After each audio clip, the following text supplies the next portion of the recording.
이번 시간에는 시각 디자인 프로젝트의 이해에 대해서 학습하겠습니다. 오늘의 학습 내용은 NCS 학습 모듈 시각 디자인 프로젝트 기획의 3페이지부터 40페이지에서 확인하실 수 있습니다.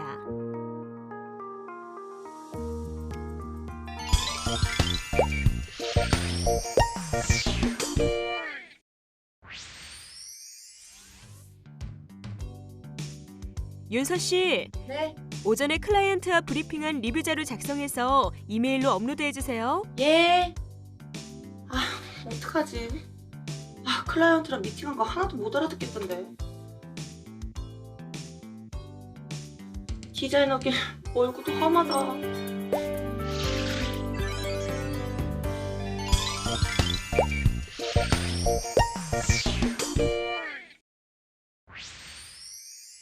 오늘 배울 내용의 NCS 정보를 확인합니다. 우리는 이 중 프로젝트 파악하기에 대해서 알아보고자 합니다.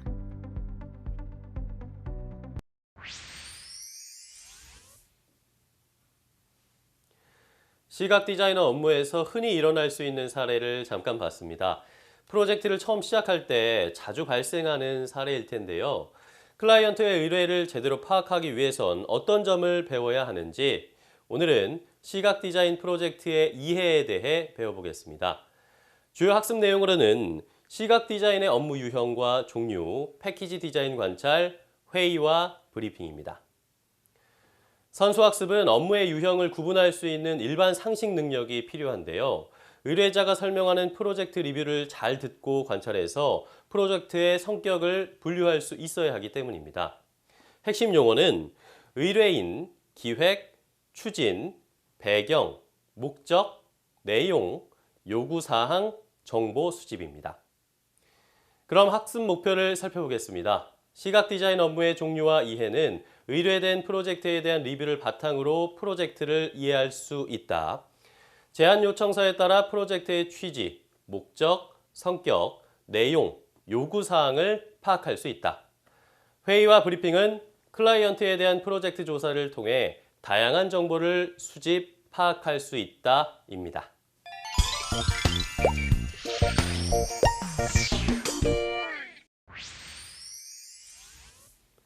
선생님 안녕하세요. 네, 안녕하세요.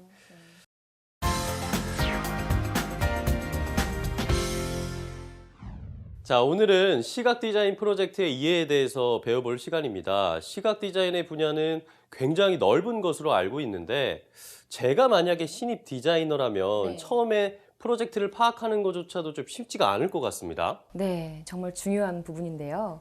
의뢰인이 의뢰한 시각 디자인 프로젝트를 파악하기 위해서는 네. 먼저 업무 유형을 구분할 수 있는 능력이 필요하겠죠. 음.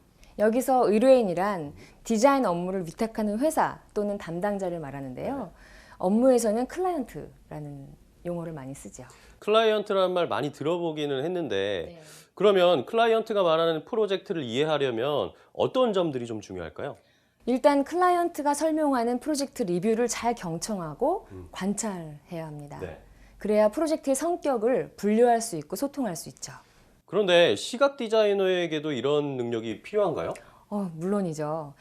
이 표는 프린트 매체 기반으로 하는 업무인데요. 네, 정말 다양한데요? 네, 그렇죠. 항목별로 디자인 기능과 관련된 디자인 매체는 여기 적힌 것보다 더 다양하게 확장될 수 있습니다. 특히 지금 같은 스마트폰 시대에는 만약에 회사 브로셔를 만든다고 하면 종이 재질의 인쇄해서 책자로 만들 수도 있지만 네. 그걸 넘어서 회사 소개를 이메일로 직접 받아볼 수도 있겠죠. 그래서 온라인 브로셔도 만들고 또 스마트폰으로도 볼 수 있어야 되기 때문에 레이아웃, 폰트, 사이즈, 판형 이런 것들을 잘 고려해야 되죠. 스마트폰이라고 하면은 이 세워서 볼 때랑 또 눕혀서 볼 때를 모두 고려해야 될 것 같아요. 네, 맞습니다. 네. 그럼 말씀해 주신 것처럼 프로젝트의 성격을 분류하고 난 뒤 그 다음에는 또 뭐가 중요한가요? 그 다음에는 클라이언트의 요구사항을 정확히 판단하는 게 중요하겠죠. 네. 디자인의 형식과 내용의 분류가 끝나면 클라이언트와 상호 조정을 해서 프로젝트의 목적, 일정, 시간, 예산 이런 것들을 서로 조율해야 되는데요. 프로젝트를 기획하는 단계에서 모든 단계를 미리 고려해보고 업무를 준비해야 합니다. 그렇군요. 네. 그럼 시각 디자인의 업무에는 어떤 종류가 있는지 선생님께서 더 자세히 설명해 주시겠습니다.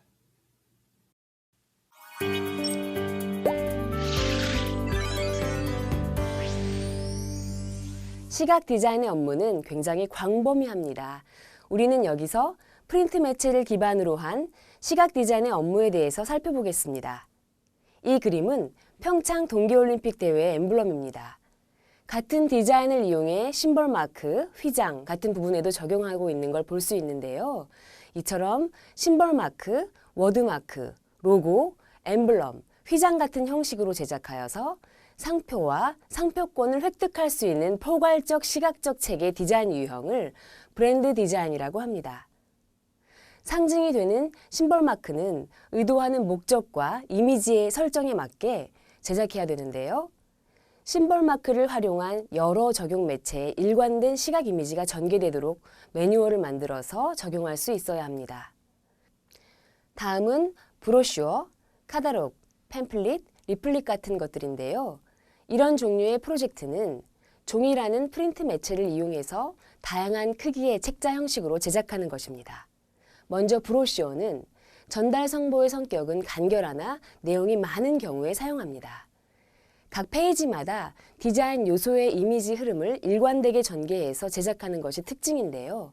한 종류의 이야기를 시각적 기능을 강조해서 비교적 고급스러운 이미지를 전달할 수 있는 표현 기법입니다. 카탈로그는 주로 상품에 대한 정보를 자세히 소개할 때 사용합니다. 상품의 사진, 가격, 사양, 용도와 같은 사실들이 많이 포함되어 있지요. 팸플릿은 상품의 설명이나 광고 같은 정보를 전달할 때 비교적 적은 분량으로 간결하게 디자인해 제작한 것입니다. 팸플릿은 활용성이 높아서 다양한 기법을 개발해서 제작하는데요. 소책자, 작은 책자로도 표현합니다. 리플릿은 4페이지, 8페이지, 16페이지와 같이 적은 수의 페이지로 정보를 전달할 때 제작합니다. 두껍지 않고 가벼움으로 부담 없이 소지할 수 있다는 것이 특징인데요. 잡지 디자인은 정기적으로 발행되는 책자의 기획과 구성 작업을 말합니다. 따라서 잡지 내용에 실리는 텍스트와 이미지들이 정기적으로 매우 다양하고 신속하게 수집되죠. 이를 해당 잡지가 표방하는 성격에 맞게 구도와 배치에 중점을 두어 제작하는 것이 특징입니다. 재킷 디자인은 음원 저장 매체인 LP, CD, DVD 같은 매체들의 표지와 포장 구조를 기능적, 심미적, 독창적으로 표현하는 디자인 개발 작업입니다. 재킷 커버의 재질을 종이, 플라스틱, 철, 고무, 유리 등을 활용해서 매우 다양한 감성의 디자인으로 개발할 수 있는 특징이 있습니다. 북 디자인은 단행본 형식의 매체를 전제로 계획하고 책의 형식과 내용에 대해서 시각적, 기능적으로 구성하는 조형 작업을 말합니다. 책의 재본 방식 또는 포장 방식과 표지의 가공 방법 등에 대해서 많은 특징을 부여해 책의 가치를 높일 수 있죠. 또 평면적이고 정적인 성격이 강한 매체지만 팝업처럼 입체적이고 동적인 성격을 표현할 수도 있고 음성 효과를 장착해 기술적인 기능을 높일 수도 있습니다. 달력, 카렌더는 이제 단순한 정보 확인을 넘어 가정이나 사무실 등 우리 곁에서 심미적인 기능의 매체가 되었죠. 캘린더 디자인은 표시되는 숫자뿐만 아니라 사용될 장소와 위치, 크기, 재질을 고려해 디자인적인 내용을 구성해야 합니다. 기업 홍보를 위한 배포용, 선물용처럼 특수한 목적으로 제작되기도 합니다. 패키지 디자인은 생산에서 소비까지의 과정에서 상품을 보호하고 이동과 보관을 가능하게 하는 것을 넘어서 상품의 가치를 높일 수 있는 시각 디자인 매체를 말합니다. 여러 단계에서 발생하는 같은 종류의 상품을 포장하는 시각적 체계를 세워야 하는데요. 이를 패키지 시스템이라고 부르기도 합니다. 패키지 디자이너는 생산과 유통 단계까지 거슬러 올라가서 구조를 분석해서 바라보는 것이 중요합니다. 다음은 광고 디자인입니다. 잡지 광고는 이미지 중심의 특성을 가진 매체입니다. 페이지 가득하게 광고가 실리고 페이지 구성을 달리해가면서 다양한 기법을 구사할 수 있습니다. 신문 광고는 양면, 한쪽 전면, 반면, 5단, 3단 등 면적의 크기가 구분되어 있습니다. 디지털 환경이 강조되면서 다소 역할이 축소되었지만 신문은 매우 중요한 매체임이 분명했어요. 사인 디자인은 정보를 시각적 효과로 전달하는 디자인 매체 중에서 노출 빈도가 가장 높지요. 우리는 흔히 간판이라고 말하죠. 간판은 외부 환경에 놓이는 기능부터 내부 환경에 이르기까지 다양한 용도로 사용되는데요. 하나의 디자인 이미지 체계를 이루며 계획하는 것을 사인 디자인 시스템이라고 말합니다. 표현 재질과 제작 방법을 잘 관찰해 효과를 높여야 되죠. 포인트 오브 퍼처스, POP라는 용어를 들어보신 적이 있으실 텐데요. 흔히 상품 매장에 설치하는 광고물을 말합니다. 현장에서 소비자들의 구매 결정을 돕거나 소비자들의 심리를 구매로 이끄는 역할을 하기 때문에 정확한 정보를 표기해야 하죠. 또 유행에 따른 감성, 기술적 특정을 고려해서 제작해야 합니다. 지금까지 프린트 매체를 기반으로 하는 시각 디자인의 프로젝트 유형들을 살펴보았는데요. 앞에서 언급한 굵직한 범위의 종류로 간추릴 수 있으나 그 영역은 알려드린 것보다 훨씬 더 넓습니다. 따라서 의뢰인이 요구하는 시각 디자인의 업무는 관련된 업무의 깊은 이해까지 포함되는 경우가 많은데요. 그래야만 의뢰인의 요구를 정확하게 컨설팅해 줄 수 있고 필요와 목적에 적합한 디자인을 정확하게 개발할 수 있습니다.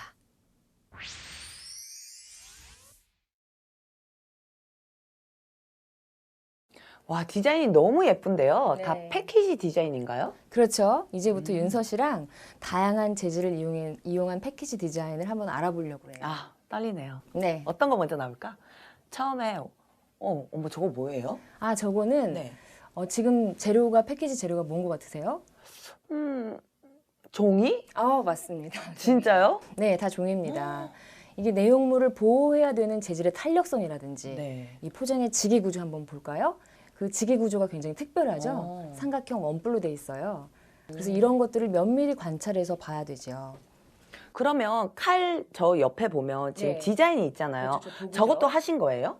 저런 거는 네. 지금 지기 구조가 POP나 아니면 다른 벽면들에 이렇게 붙여져 있겠죠? 그런 패키지 많이 보셨죠? 아, 요렇게 돼 있는 거? 그렇죠. 요렇게 튀어나와 있는 네, 거? 이렇게 네. 꽂을 수 있게. 그렇죠. 오. 그러면 저 패키지는 저희가 진열을 했을 때 어떻게 저 도구들이 가장 안전하게 보기 좋게 꽂혀 있는지 관찰을 해야 되겠죠. 아, 이게 그냥 다는 건 줄 알았는데 또 그게 아니네요. 위치도 있어야 되고 또 높이, 두께 이런 게 다 섬세하게 해서 이렇게 작업을 하는 거네요. 그렇죠.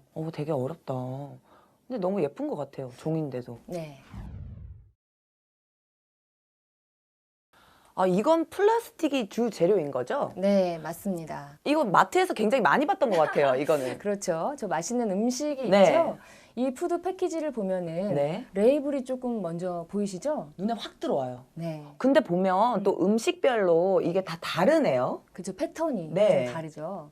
패턴이 다르면서도 어떻게 보면 한 제품이라는 게 눈에 띄죠. 뭔가 세트 상품 같은데 하나씩 해도 충분히 소장 가치가 있는 그런 느낌? 그렇죠. 디자인할 때 네. 통일성과 다양성을 굉장히 잘 구분해서 그리고 또 통일성과 다양성을 좀 잘 표현해야 돼요. 그럼 저런 레이블 같은 것도 뭔가 이렇게 통일성 있게 다 짝을 맞춰서 하시는 거예요? 그렇죠. 오. 딱 보면 가독성도 있어야 되겠죠. 이 내용물이 뭔지 모르면 안 되니까요. 그쵸. 네, 가독성이 있어야 돼서 저 브랜드명을 어떻게 배치하고 어떤 크기로 할지, 어떤 컬러를 쓸지, 어떤 패턴이 가장 바깥의 패키지와 바깥의 내용물과 가장 어울릴지 이런 것들을 잘 면밀히 검토해야 돼요. 그럼 혹시 저런 손잡이 같은 경우는 그립감도 신경을 써서 하는 거예요? 당연하죠. 오, 대박이다.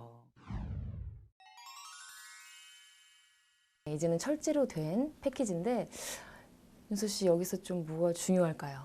일단 마트 가면 많이 있잖아요. 골뱅이라든지 번데기 막 저런 그러네요. 그게 다 철제죠. 그러네요. 그거 가장 중요한 거는 일단 딸 때 좀 무섭잖아요. 손을 그렇지. 다치지 않을까? 음. 그게 다 철제에 통합되는 거죠? 맞아요, 맞아요. 그렇지. 개폐가 이렇게 잘 되는지 안전한지 이게 굉장히 중요해요. 이 패키지에서는요. 그리고 또 이 철제에 프린팅이 어떤 게 가능한지 또 알아봐야 돼요. 그리고 내가 의도한 컬러랑 이 철제 컬러랑 정말 같이 나오는지 그런 부분도 세세하게 검토가 돼야 됩니다.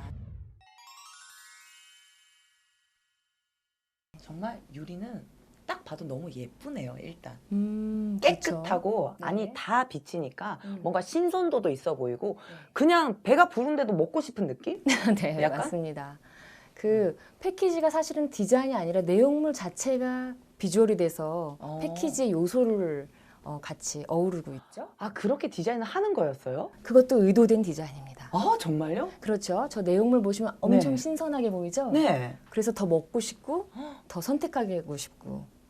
아, 이건 거의 뭐 사기 수준 아니에요? 그 정도면? 아니, 저는 그냥 음식만 담는 건 줄 알았는데 그게 다 의도됐다니까 좀 충격적이에요, 그렇죠. 지금. 그래서 투명한 곳에다 넣을 때에는 네. 그 안에 내용물이 얼마나 신선한가 또 얼마나 이게 우리가 먹고 싶은 욕구를 만들 수 있는지 이런 부분에서 많이 의도되고 있습니다. 깨질 위험이 또 있지 않을까요? 좀 얇은 거는? 그렇죠. 그래서 유리의 어떤 그런 경지를 그리고 유리의 어떤 강화 이런 것도 이제 잘 살펴야 됩니다. 그럼 안에 뭐 내용이나 뭐 포크나 숟가락을 넣을 수도 있잖아요. 네, 티스푼 그렇죠. 같은 거. 네. 그거에 따라서 유리 미제 밀이나 이런 것도 다 사전에 이제 생각을 하시고 만드시는 건가요? 그렇죠. 그런 모든 리서치나 아니면 모든 어떤 그런 지식들이 좀 경험으로 축적돼 있으면 패키지 디자이너한테 굉장히 더 유리하겠죠. 야, 나무네요. 그렇죠. 이거는 정말 한눈에 딱 봐도 너무 고급지네요. 나무가 원래 굉장히 비싼 재질이에요. 그렇죠? 근데 그걸 비싼 재질을 패키지로 만든다는 것은 그 안에 있는 내용은 훨씬 더 비싼 내용을 그래서 나무는 주로 깨지기 쉬운 물건이라든지 아니면은 비싼 물건, 그러니까 고관여 상품이라고 하죠. 그런 것들을 많이 다룹니다. 뭐 향수라든지 아니면 뭐 와인 또 뭐가 있나요? 비싼 액세서리, 어, 그리고 특히 저 나무를 결합했을 때 네. 그런 어떤 부속 장치가 어떤 결합이 어떻게 되어 있는지 이런 부분도 굉장히 테스트를 많이 합니다. 부속 장치라고 하면 혹시 이렇게 열 때나 뭐 개폐 장치라든지, 네. 액세서리 이렇게 뒤에 이렇게 그렇죠, 돌아가는 막 이런 거. 그렇죠. 그런 금속 재질도 있고 굉장히 많은 재질이 있어요.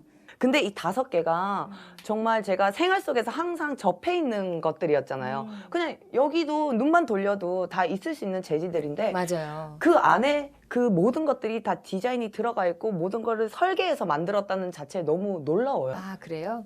그러니까 그런 것처럼 패키지는 패키지 디자인을 이렇게 했구나라는 거를 느끼고 이제 그 상품을 접하면 굉장히 다른 세상이 열립니다. 아, 정말 저는 이 수업 끝날 때 좀 패키지의 천재가 돼 있지 않을까라는 생각을 해봅니다. 네. 선생님 덕분에. 네. 네, 오늘도 너무 감사드립니다. 네, 감사드립니다. 네.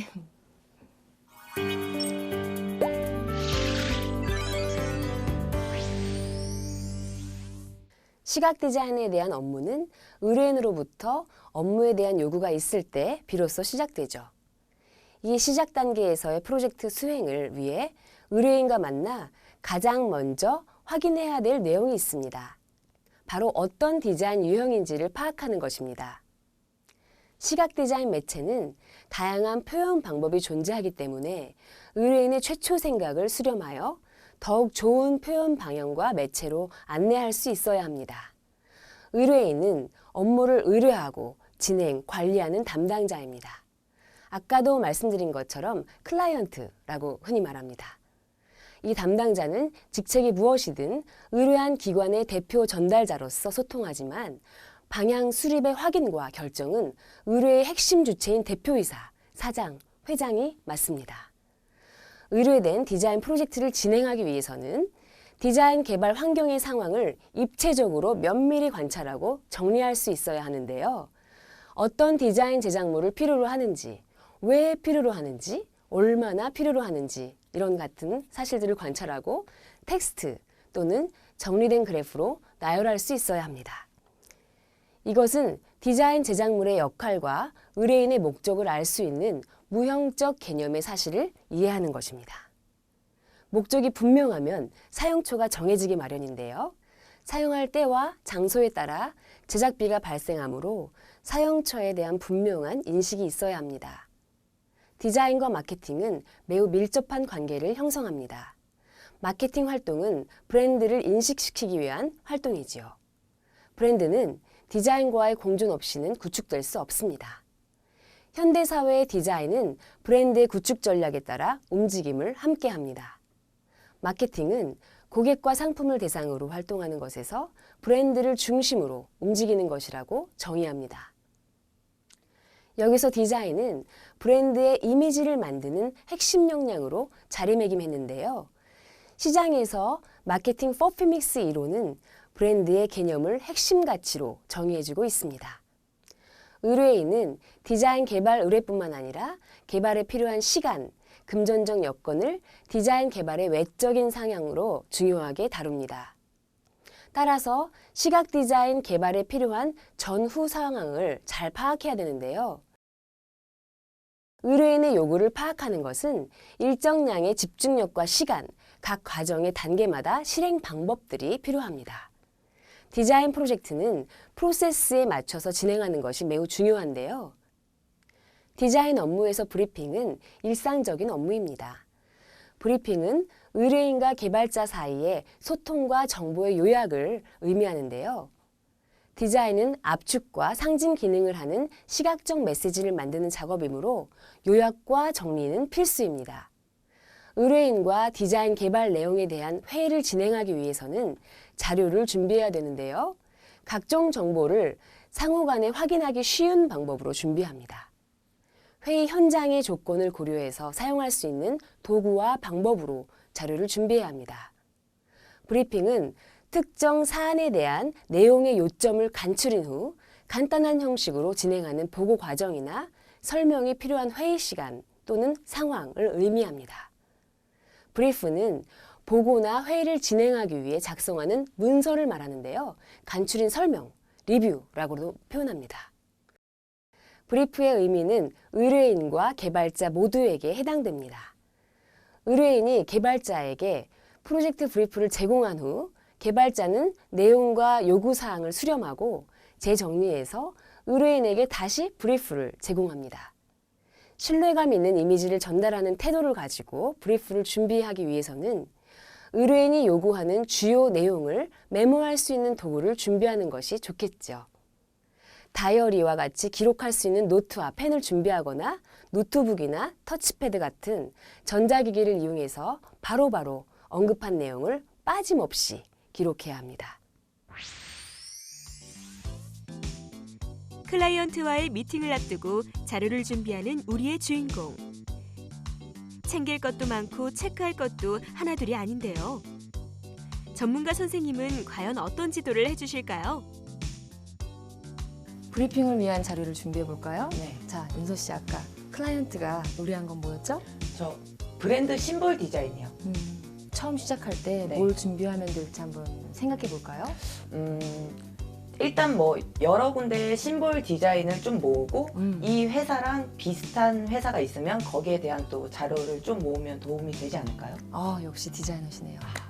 맞았어요. 네, 맞습니다. 네. 그리고 조금 더 깊게 생각해 본다면 우리나라 사례도 있고 해외 사례도 있겠죠? 네, 그래서 그것을 데스크 리서치를 같이 하는 방법이 있습니다. 이제 회의가 시작될 것 같은데요.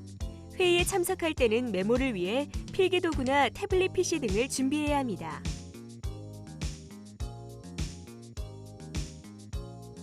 원활한 브리핑을 위해 회의 장소에 칠판 같은 것을 준비해두는 것도 좋습니다. 회의가 시작되면 각자 역할에 따라 인사를 주고받고 안내에 따라 자리에 앉아야 합니다.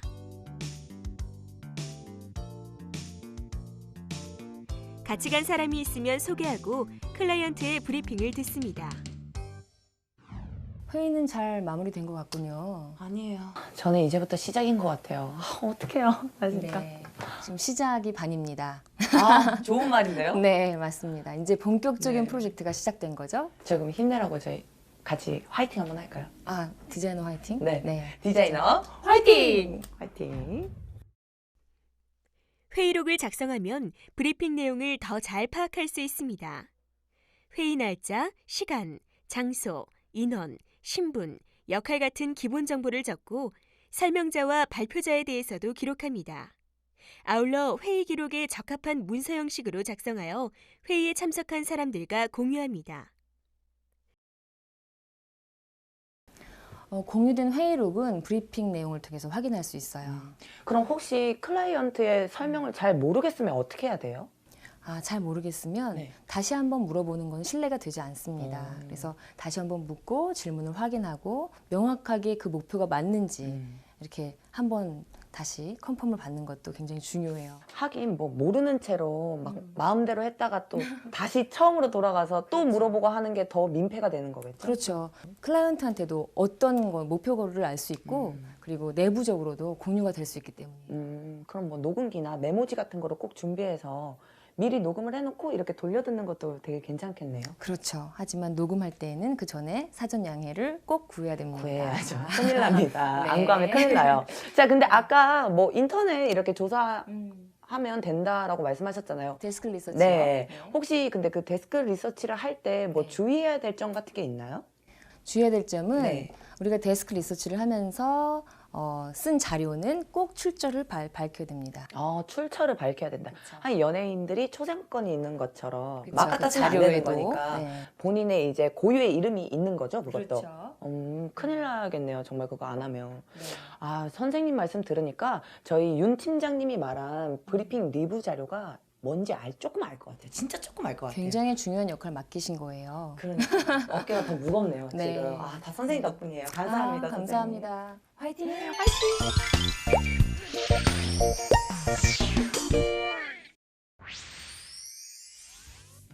선생님의 도움으로 막힘없이 리뷰 자료를 작성하는 한윤서 씨.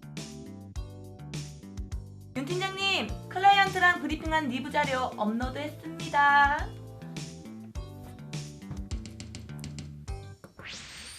프로젝트를 이해하지 못해서 어쩔 줄 몰라 하던 한윤서 씨. 선생님의 지도 덕분에 문제를 잘 해결했습니다.